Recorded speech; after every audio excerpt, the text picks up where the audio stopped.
एक गांव में लल्लन और इमरती जो कि उसकी पत्नी थी एक साथ रहते थे। एक दिन की बात है, लल्लन अपनी पत्नी से कहता है, लाली की अम्मा जरा साल, टॉर्च और लाठी तो देना। लाली उन किसान की एक छोटी सी बेटी थी। तब इमरती ने कहा, काहे जी, इतना रात में कहां जाना है? लल्लन कहता है, हम तनिक खेत पर जा रहे हैं, खेत को पानी पिलाने। तुम अपना और बच्चों का ख्याल रखना। इमरती, खेत पर जाना है, 11 से कम ना बज रहे होंगे। रात में खेत को पानी पिलाने का जरूरत क्या है? कल दिन में भी तो ट्यूबवेल चला सकते हो। इमरती ने सवालिया नजरों से पूछा। लल्लन, आज ट्यूबवेल से पानी निकालने की बारी हमारा है, और संयोग तो देखो, पूरे दिन बिजली भी ना आए, पर अभी आ गई है। अगर बिजली से पानी चला देंगे तो डीजल का खर्चा बच जाएगा। उस रुपया से लाली और गोलवा के स्कूल की फीस भरी देंगे। लल्लन उसको समझाते हुए कहता है, रहने दो जी, इतना जाड़े में खेत को पानी पिलाने की कौनो जरूरत ना है। और रही बात लाली और गोलवा के फीस की, तो उसकी चिंता तुम ना ही करो। इमरती ने रूठते हुए कहा, अच्छा, अगर हम ना करेंगे तो कौन करेगा? जरा हमको बताओ तो, कहां से लाकर दोगी तुम स्कूल का फीस? लल्लन ने बड़े ही प्यार से इमरती की ओर देखकर कहा, वो बक्सा में पड़ा है ना, हमरा बिहाई का पायल, उसको बेच देंगे। पर तुमको इतनी ठंडी में ना ही जाने देंगे। हमको तनिको अच्छा नहीं लगता है कि हम लोग घरे में कंबल ओढ़कर आराम से सोएं और तुम जाड़े पाले में रात भर जागकर खेत में पानी भरो। खेती में इतना मेहनत के बाद भी का मिलता है? 2 जून की रोटी भी तो सही से नसीब ना हो पावत है। ऊपर से ये निर्दयी महाजन हर महीने कर्ज के सूद के खातिर अजगर की तरह मुंह फैलाकर खड़ा हो जाता है। हम तो कहते हैं कि छोड़ दो खेती का झंझट, कहीं मजदूरी करके जी लेंगे, कम से कम खेती के झंझट से छुटकारा तो मिलेगा।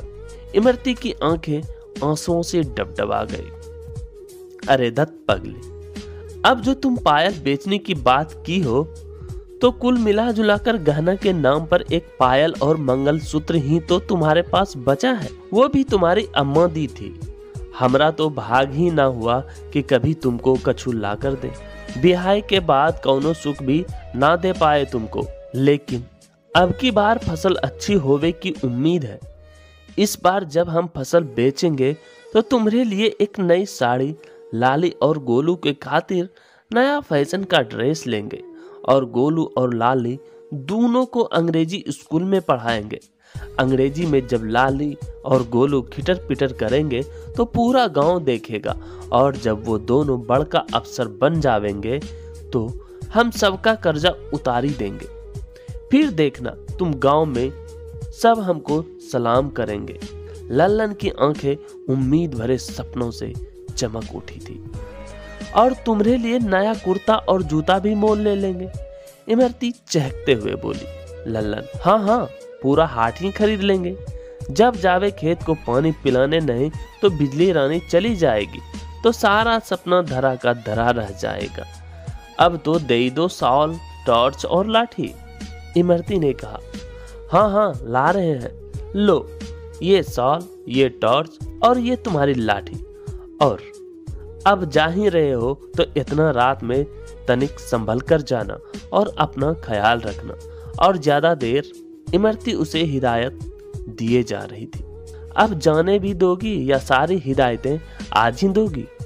मुस्कुराते हुए यह कहकर खेत की ओर चल पड़ा। सुबह का वक्त इमरती लाली और गोलू के लिए टिफिन का खाना बना रही थी। आज गोलू के बापू के लिए कछु अच्छा बनावेगी कि खाना देखते ही रात की सारी थकान मिट जावे। लेकिन का बनावे? हाँ, कल जो मुनकी काकी पालक दे गई थी, उसमें ही एक बैगन और आलू डालकर उसका ही तरकारी बना देते हैं। गोलवा के बापू को बहुत ही पसंद है, एकदम से देखकर चौंक जाएंगे। इमरती के मन में गुदगुदी सी होती है और वह और ज्यादा उत्साह से खाना पकाती है। अब इतना भोरे भोरे कौन आ गया, जरूर महाजन होगा। सोचा होगा भोर में ही सूद मांग ले, नहीं तो गोलवा के बापू खेत पर चले जाएंगे। दरवाजे पर किसी ने दस्तक दी तो इमरती बड़बड़ाए हुए किवाड़ खोलने जाती है। किवाड़ खोलते ही उसकी चीख निकल जाती है। गोलवा के बापू कहकर वह वहीं जमीन पर गस खाकर गिर जाती है। रात को खेत में पानी भरने गया था, वो भी नंगे पांव था। खेत में किसी सांप पर पैर पड़ा होगा तो सांप ने छू लिया होगा। देख ना रहे हो, जहर से पूरा शरीर नीला पड़ गया है और पैर में ही कांटे का निशान भी है। अब इतना जाड़े के रात में कौ भी खेत में जाता भी तो न है कि लल्लन चिल्लाता तो कौ मदद करता। गुरु ने सबको बताते हुए कहा, अरे जहर तो इसकी मेहरारू की जिंदगी में घुल गया है। बेचारे राम जाने अब किसके सहारे रहेगी। ना कोई आगे था ना कोई पाछे, और अब तो भगवान ने सुहाग भी छीन लिया। हाय रे किस्मत। दरवाजे पर इकट्ठी भीड़ में से सबके जुबान से यही शब्द निकल रहे थे।